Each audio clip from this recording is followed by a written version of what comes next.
Hello everyone. गर्मियों में हम अपनी किचन में जिस हर्ब को सबसे ज़्यादा मिस करते हैं वो है धनिया, क्योंकि ये सर्दियों में उगाया जाता है। बट आज की इस वीडियो में हम जानेंगे कि कैसे आप गर्मियों में भी धनिया उगा सकते हैं और अपनी किचन की उस कमी को पूरा कर सकते हैं। बस कुछ चीज़ों का आपको खास ख्याल रखना है ताकि इसकी अच्छे से सीड जर्मिनेशन हो जाए और ये गर्मियों में भी बहुत अच्छे से हरा भरा और घना दिखता रहे। चलिए शुरू करते हैं। नमस्कार, मैं हूं Pooja Sharma and welcome to my YouTube channel एक नई सुबह। सर्दियों के सीज़न में जब धनिया लगाया जाता है तो हम करीब अक्टूबर के महीने में इसकी सीड जर्मिनेट करने शुरू करते हैं, जबकि अक्टूबर के मंथ में भी बहुत ज़्यादा ठंड नहीं होती है, बट रात को थोड़ा सा ठंडा इन्वायरमेंट होना शुरू हो जाता है।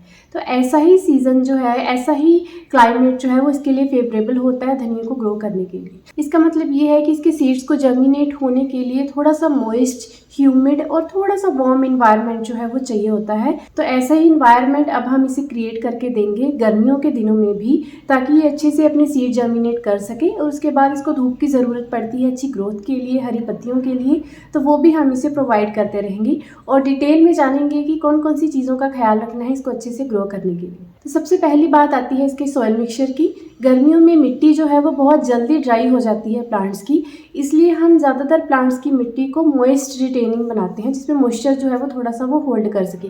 ऐसे हमें धनिया के लिए करना है कि ऐसी मिट्टी तैयार करनी है जो कि मॉइस्चर होल्ड करके रखे, क्योंकि धनिया जो है वो मॉइस्ट इन्वायरमेंट पसंद करता है। इसको अपनी मिट्टी हमेशा गीली गीली पसंद है, तो ऐसे ही हमें सॉइल मिक्सचर इसका तैयार करना है। और दूसरी चीज़ कि इसकी जो रूट्स हैं वो बहुत ही डेलिकेट रूट्स होती हैं, बहुत टाइनी रूट्स होती हैं, तो इसकी फास्ट ग्रोथ के लिए हमें इसकी मिट्टी को बनाना होता है पोरस, तो उसी के अकॉर्डिंग इसका सॉइल मिक्सचर बनेगा। तो ऐसे सॉइल मिक्सचर तैयार करने के लिए हमें 20% ही गार्डन सॉइल की ज़रूरत है, बाकी का 40% हमें ऐड करनी है कॉम्पोस्ट और दूसरा 40% हमें डालना है इसमें कोकोपीट। कोकोपीट जो है वो काफ़ी अच्छी क्वांटिटी में मॉइस्चर को रिटेन करके रखता है, वो हमें ज़्यादा मिलाना है। और कंपोस्ट भी काफ़ी मॉइस्चर रिटेनिंग भी होती है और वो पोरस भी बनाएगी आपके सॉइल मिक्सचर को। तो कंपोस्ट और कोकोपीट का मिक्सचर जो है वो इसके लिए बहुत इंपॉर्टेंट है। सिर्फ गार्डन सॉइल में गर्मियों में अपना धनिया कभी मत लगाएं। कंपोस्ट जो है वो आप इसके लिए किसी भी टाइप की यूज़ कर सकते हैं, चाहे वो काउ डंग कंपोस्ट है या फिर किचन वेस्ट कंपोस्ट है या वर्मी कंपोस्ट है। लीफ मोल्ड कंपोस्ट भी अच्छा रहता है इसके लिए। कोई भी टाइप की इसमें से आप कंपोस्ट जो है वो यूज़ कर सकते हैं। इसको एसिडिक सॉइल पसंद है तो अच्छे अमाउंट में कंपोस्ट डालना बहुत अच्छा रहता है, उसमें नाइट्रोजन अच्छा होता है, नाइट्रोजन से ही इसकी हरी हरी पत्तियां जो है वो निकलेंगी। सीड जर्मिनेशन के टाइम पे इसकी मिट्टी में फंगस तैयार ना हो, इसलिए हम इसमें थोड़ा सा मिलाएंगे नीम खली। नीम खली एक एंटीबैक्टीरियल के तौर पे काम करती है, जो कि इसको डिसीज़ से बचाएगी, फंगस से बचाएगी और इसके लिए बहुत अच्छी रहेगी। वो ज़रूर मिलाइए, इससे बहुत हेल्प मिलेगी आपको सीड जर्मिनेशन के टाइम। और उसमें काफ़ी सारे माइक्रो न्यूट्रिएंट्स भी होते हैं जो धनिया की अच्छी ग्रोथ में भी हेल्प करते हैं। ये ऑप्शनल है, अगर आपके पास हो तो ज़रूर ऐड कीजिए, अगर नहीं है तो आप इसे छोड़ भी सकते हैं, या फिर एक आध चम्मच हल्दी का आप इसमें ऐड कर सकते हैं, उससे भी इसकी सीड जर्मिनेशन के दौरान फंगस डेवलप नहीं होगी। सॉइल मिक्सचर तैयार करने के बाद दूसरी बात हम करेंगे इसके पोट की। जब धनिया लगाया जाता है तो हम एक ग्रो बैग में या फिर छोटे पोट या टब्स में भी लगा सकते हैं, जिसकी डेप्थ जो है वो 6 इंचज़ के आसपास होगी तो वो काफ़ी होगा, क्योंकि इसकी रूट्स जो है वो बहुत डीप नहीं जाती हैं। बट गर्मियों में हमें दो चीज़ों का ख्याल रखना पड़ता है। एक तो इसकी मिट्टी अगर कम डेप्थ की होगी तो बहुत जल्दी ड्राई हो जाएगी, आपको बार बार वाटरिंग करनी पड़ेगी, तो इसलिए थोड़ी सी डेप्थ का पोट लीजिए। और दूसरी चीज़, थोड़ा वाइड पोट यूज़ करें, क्योंकि धनिया हमें ज़्यादा क्वांटिटी में ग्रो करना होता है। और ग्रो बैग इस टाइम पे यूज़ मत करें, क्योंकि हमें इसको मूव करने की ज़रूरत पड़ सकती है। जब बहुत तेज़ गर्मी या धूप हो जाएगी तो हमें इसको सेमी शेप में भी शिफ्ट करना पड़ सकता है, तो ऐसा कंटेनर यूज़ करें जिसको आप मूव कर सकें। अगर आप गर्मियों में भी अच्छे से धनिया ग्रो करना चाहते हैं तो मैं रिकमेंड करूंगी कि आप इसके लिए मिट्टी का पोट ही यूज़ करें। मिट्टी का पोट इसको गर्मियों की तेज़ हीट से बचाएगा और इसकी रूट्स को ठंडा रखने में हेल्प करेगा, जिससे आपका धनिया गर्मियों में भी खराब नहीं होगा। क्योंकि इसको ज़्यादा गर्मी से बचाने के लिए हम इसे पूरी तरह से छाया में नहीं रख सकते, इसके लिए धूप बहुत ज़्यादा ज़रूरी है। छाया में धनिया कभी भी ग्रो नहीं होता है। मैं इसके लिए जो पोट यूज़ कर रही हूँ ये मिट्टी का ही पोट है और इसका डायमीटर 16 इंचज़ के आसपास है और इसकी जो डेप्थ है वो 10 इंचज़ तक है। इतनी ही डेप्थ आप कम से कम अपने पोट की रखें, ताकि ये जल्दी ड्राई ना हो सॉइल मिक्सचर और आपका जो धनिया है हमेशा मॉइस्ट रहे। आप अगर एक बार पानी देना भूल भी जाते हैं तो उसमें से पूरी तरह से वो सूखे नहीं और आपका धनिया ख़राब ना हो। पोट में एक और बहुत इंपॉर्टेंट चीज़ है उसका ड्रेनेज होल। इसमें पानी कभी भी खड़ा नहीं रहना चाहिए। जैसे मेरे इस पोट में 3 तरफ होल हैं, चाहे एक भी हो मिडल में, बट इसमें ड्रेनेज होल जो है वो बहुत ज़रूरी है। और उसको किसी फैब्रिक से या जैसे मैं नेट के पीस से कवर कर रही हूँ, ऐसे किसी किसी पीस से कवर कीजिए ताकि इसमें पानी की ब्लॉकेज का कोई चांस ही ना रहे। पानी इसमें बिल्कुल भी खड़ा नहीं होना चाहिए, क्योंकि पानी इसमें ज़रा भी खड़ा रहेगा तो इसमें बहुत जल्दी फंगस ग्रो हो जाएगी खड़े पानी में, और जो इसकी रूट्स को ख़राब कर देगा। बहुत डेलिकेट रूट्स है, ज़्यादा टाइम नहीं लगेगा फंगस को इसे ख़राब करने में। ये सेम सॉइल मिक्सचर पॉट में डाल लीजिए, और हमेशा सीड्स लगाने से पहले हमें वाटरिंग करनी है, क्योंकि अगर आप सीड लगाने के बाद बहुत सारी वाटरिंग करेंगे तो सीड्स जो है वो तैर के ऊपर आ जाएंगे, और अगर वो मिट्टी से कवर नहीं होंगे तो वो जर्मिनेट नहीं हो पाएंगे। इसलिए सीड्स लगाने से पहले अच्छे से वाटरिंग कर लें ताकि नीचे तक जो है वो सॉइल पूरी की पूरी मॉइस्ट हो जाए, ताकि जब आप रूटीन में पानी दें तो आपको बहुत ज़्यादा पानी ना देना पड़े और जो सीड्स हैं वो डिस्टर्ब ना हो, अच्छे से जर्मिनेट हो पाए। वाटरिंग करने के बाद जब सारा पानी नीचे चला जाए और अच्छे से सेटल हो जाए, उसके बाद हमें लगानी है अपनी सीड्स। मैं बाज़ार से लिए हुए सीड्स जो है वो लगा रही हूँ। ऑलमोस्ट 20 रुपीज़ के आसपास इसका ये जो पाउच है वो एक मिलता है। एक पॉट के लिए ये काफ़ी है। इसके सीड्स जो हैं वो पहले से ही स्प्लिट होते हैं। अगर आप घर से धनिया लेके, साबुत धनिया लेके उसको ग्रो कर रहे हैं तो ध्यान रखें कि आप उसको थोड़ा सा मसल लीजिए ताकि वो 2 हिस्सों में स्प्लिट हो जाए और वो अच्छे से जर्मिनेट हो पाए। स्प्लिट करने से सीड्स जो हैं वो ज़्यादा अच्छे से जर्मिनेट होते हैं और ज़्यादा क्वांटिटी में प्लांट्स जो हैं वो धनिया के निकल पाएंगे। और स्पेशली गर्मियों में धनिया ग्रो करने के लिए मैं ये रिकमेंड करूँगी कि आप मार्केट के ही सीड्स जो है वो ग्रो करें, क्योंकि मार्केट से जो सीड्स आते हैं उनके ऊपर फंजीसाइड जो है वो लगा होता है, जिससे सीड्स जल्दी ख़राब नहीं होते। अगर आप घर से धनिया यूज़ कर रहे हैं तो पहले उसको फंजीसाइड के वाटर में सोक कर लीजिए, उसके बाद आप उसे जर्मिनेट कीजिए। अब इन सीड्स को हम अच्छे से इक्वली स्प्रेड कर देंगे, बिखेर देंगे इस पूरे सॉइल मिक्सचर के ऊपर। कोशिश करें कि सीड्स जो है वो ओवरलैप ना हो, एक दूसरे के ऊपर ना आए, और थोड़े थोड़े डिस्टेंस के ऊपर जो सीड्स हैं वो पड़े हों, तब वो अच्छे से जर्मिनेट होंगे। और एक दूसरे के ऊपर आने से वो प्लांट्स जो हैं उनमें से एक प्लांट जो है वो ज़रूर ख़राब हो जाता है। तो इसलिए कोशिश करें कि उनमें प्रॉपर डिस्टेंस जो है वो हो सीड्स के बीच में। सीड्स को स्प्रेड करने के बाद अब हमें सेम सॉइल मिक्सचर की कम से कम 1 इंच की लेयर जो है वो इसके ऊपर बिछा देनी है। अच्छे से हल्के हाथ से सारा सॉइल मिक्सचर जो है वो यूज़ कीजिए और इसके ऊपर 1 इंच की लेयर जो है वो बिछा दीजिए।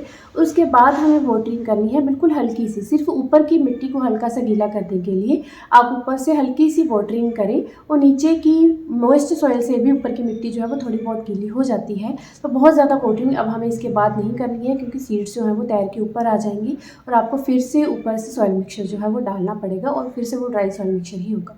तो बार बार उसके ऊपर वाटरिंग बहुत ज़्यादा मत कीजिए। सीड्स को हमेशा शाम के टाइम पे लगाएं ताकि इनको मॉइस्ट होने के लिए, सेटल होने के लिए थोड़ा टाइम मिल जाए, क्योंकि हमें नेक्स्ट डे इसको पूरी धूप में ही रखना है। इन सीड्स को लगाने के बाद कभी भी शेडी एरिया में मत रखिए, क्योंकि सीड्स भी जर्मिनेट नहीं हो पाएंगे। इनको पूरी धूप में ही रखना है। अगर आप जून या जुलाई के महीने में ग्रो कर रहे हैं तो आप इसे एक ट्रांसपेरेंट शीट के साथ कवर कर सकते हैं। जो भी पॉलीथीन होते हैं, ट्रांसपेरेंट पॉलीथीन, उसके साथ आप इसको थोड़ा सा कवर कर सकते हैं ताकि इसको धूप जो है या उसका धूप का जो हीट है वो थोड़ी सी कम पड़े। बट इसको धूप बहुत ज़्यादा ज़रूरी है, इसको आप शेडी प्लेस में नहीं रख सकते। अगर धूप बहुत तेज़ है तो आप इसे सेमी शेड एरिया में रख सकते हैं या ग्रीन नेट के नीचे रख सकते हैं, बट आप इसको कम्प्लीटली शेडी एरिया में बिल्कुल ना रखें, तो आपके सीड्स जो हैं वो जर्मिनेट नहीं हो पाएंगे। मैंने अप्रैल के एंड में इसे ग्रो किया था, तो उस टाइम पे धूप अच्छी थी, तो उस टाइम में मैंने इसे फुल सनलाइट में ही रखा है, तब भी इसके सीड्स जो हैं वो काफ़ी अच्छे से जर्मिनेट हो गए हैं। करीब 8 से 10 दिन के बीच में आपके सीड्स जो हैं वो जर्मिनेट हो जाएंगे, और उसके बाद भी आपको इसे कंप्लीट सनलाइट में ही रखना है। बस ये ध्यान रखना है कि आपकी ऊपर की सॉइल भी जो है वो हमेशा मॉइस्ट रहे, क्योंकि धनिए के सीड्स जो है ऊपर की लेयर पे ही हैं और इसकी जो रूट्स हैं अभी नीचे नहीं गई हैं। तो अगर आपकी ऊपर की मिट्टी भी थोड़ी सी ड्राई हो जाएगी तो ये सीड्स जो हैं वो बिल्कुल ड्राई हो जाएंगे और जर्मिनेट नहीं हो पाएंगे, यहाँ के प्लांट्स जो है वो सड़ना शुरू हो जाएंगे। इसलिए ऊपर की लेयर के ऊपर हल्का हल्का वाटर जो है वो ज़रूर स्प्रिंकल करते रहें, ताकि आपके सीड्स, आपके धनिए के जो प्लांट्स हैं वो हमेशा मॉइस्ट रहे। जैसे जैसे ये बड़े होते जाएंगे इनकी पानी की रिक्वायरमेंट जो है वो थोड़ी सी कम होती जाएगी। तब अगर थोड़ा सा नीचे का मिक्सचर मॉइस्ट है तो आप उसको थोड़ा सा छोड़ सकते हैं कि थोड़ा और सूख जाए, तब आप उसे वाटरिंग करें। बट इसको मॉइस्ट सॉइल की ही हमेशा ज़रूरत पड़ती है, उस चीज़ का आपको खास ख्याल रखना है। एक और चीज़ का आपको जो ध्यान रखना है वो है वाटरिंग। वाटरिंग करते वक्त हमेशा आगे हाथ रख के फिर इसमें वाटरिंग कीजिए, ताकि प्रेशर के साथ पानी जो है वो इसकी सॉइल में ना जाए। अगर आप डेली एक ही जगह पे प्रेशर से वाटरिंग करते रहेंगे तो वहाँ के सीड्स जो है वो हिल जाएंगे और वो जर्मिनेट नहीं हो पाएंगे। जैसे कि मेरे केस में हुआ, शावर के साथ वाटरिंग कर रही थी सेम प्लेस पे डेली, बट फिर भी उसके उस एरिया के सीड्स जो है वो हिल गए। तो उसके बाद से मैंने हाथ से पानी देना शुरू किया। तो ऐसा ही करेंगे तो आपका पूरा पॉट जो है वो धनिए से अच्छे से भर जाएगा और कोई भी हिस्सा उसका खाली नहीं रहेगा। पूरी धूप में रखिए से गर्मियों में भी। और अगर हीट बहुत ज़्यादा हो रही है, मतलब 42 डिग्री के आसपास जब टेम्परेचर चला जाता है, उन दिनों में आप इसे सेमी शेड एरिया में शिफ्ट कर सकते हैं। तो पानी और धूप जो है दोनों इसके लिए बहुत ज़्यादा इम्पोर्टेंट है।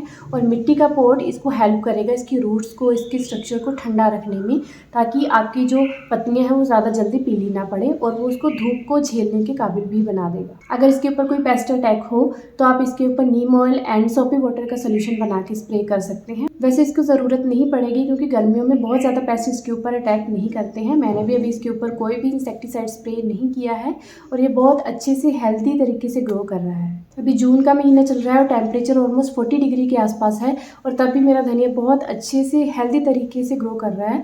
और मैंने इसको सनलाइट में ही रखा हुआ है, जहाँ पे कम से कम 4 घंटे की धूप जो है वो आती है, उसके बाद ही छाया में चला जाता है। तो ये एरिया उसके लिए बहुत सही रहता है। अगर आपके एरिया में टेम्परेचर 40 से भी ज़्यादा होता जा रहा है तो आप इसको मॉर्निंग की सनलाइट वाले प्रेफरेबल एरिया में रख सकते हैं कि मॉर्निंग की सनलाइट जो है वो थोड़ी सी ठंडी होती है, 4-5 घंटे की सनलाइट इसे मिल जाए, उसके बाद ये शेडी एरिया में आ जाए या सेमी शेड में आ जाए तो भी इसके लिए बहुत अच्छा रहता है। आज इस धनिया को लगाए 35 से 37 डेज़ के आसपास का टाइम जो है वो हो चुका है और ये इसका फर्स्ट हार्वेस्ट है। फर्स्ट हार्वेस्ट जो है वो हमें अर्ली स्टेज पे कर लेना चाहिए। 30 डेज़ के बाद भी आप फर्स्ट हार्वेस्ट कर सकते हैं, क्योंकि पहले हार्वेस्ट के बाद ही अगला जो धनिया है वो बहुत ज़्यादा घना और स्ट्रॉन्ग बनेगा।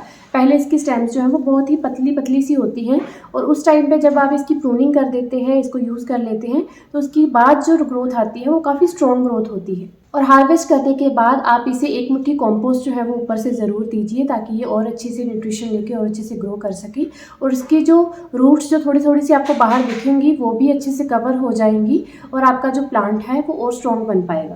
फर्स्ट हार्वेस्ट के बाद जब ये प्लांट और ज़्यादा ग्रो होता है तो और ज़्यादा हर एक प्लांट इसका बुशी बनेगा, ज़्यादा स्टेम्स निकलेंगी और वो सब स्टेम्स पहले से ज़्यादा स्ट्रॉन्ग होगी और उसकी रूट्स भी पहले से ज़्यादा स्ट्रॉन्ग हो चुकी होंगी। तो पहला हार्वेस्ट अर्ली लेना हमेशा बेटर रहता है, क्योंकि उससे आपका सेकेंड हार्वेस्ट जो है वो बहुत अच्छा तैयार हो जाता है। तब आप भी गर्मियों में बहुत आसान तरीके से धनिया जो है वो ग्रो कर सकते हैं। बस कुछ ही चीज़ों का जो आपको ख्याल रखना है और मिट्टी के पॉट का ध्यान ज़रूर रखें, बहुत ज़्यादा इंपॉर्टेंट है, क्योंकि प्लास्टिक के पॉट जो है वो बहुत हीट प्रोड्यूस करते हैं और उसमें शायद ये इतने अच्छे से ग्रो नहीं होगा। अगर आपकी किसी भी प्लांट से रिलेटेड कोई क्वेरी है तो आप मुझे इंस्टाग्राम पे फॉलो कर सकते हैं और वहाँ पे मैसेजेस कर सकते हैं, अपने प्लांट की पिक्चर सेंड करके अपनी क्वेरीज कर सकते हैं। मैं वहाँ पे आपको ज़रूर रिस्पॉन्स करूँगी। आई होप आपको आज की ये वीडियो और ये इन्फॉर्मेशन अच्छी लगी होगी धनिया के बारे में। प्लीज़ इस वीडियो को लाइक एंड शेयर करें, मेरे चैनल को सब्सक्राइब करें एंड बेल आइकन प्रेस करें for the latest video notification. धन्यवाद।